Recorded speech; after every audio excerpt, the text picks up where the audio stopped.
These people are from the state of Utah that have come up. They've had a lot of experience, both in their negotiations and also with their planning.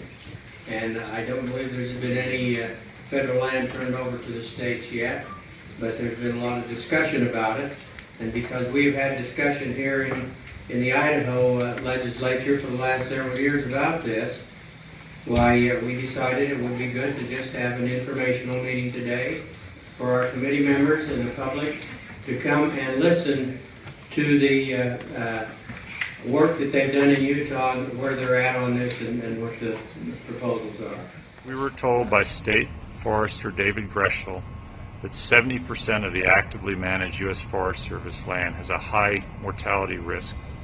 And I believe that the collaborative process, while important, might not be sufficient to address fire risk in rural counties in Idaho. And this bill is a parallel path process. At the end of the day, what we want are results, and results are fewer fires, less acres burned, less smoke in the air. Just every year it seems like more and more of these types of bills keep coming forward. You know, public nuisance, sue the federal government, join Utah, spend $12 million. Well, number one, I think that money would be better spent paying for education. Second, history shows that the states bow to political pressure and will sell off the lands when push comes to shove. For instance, right now, the land board is disposing of its commercial real estate. That land used to be lakefront property that conceivably my son could have had access to hunt and fish on.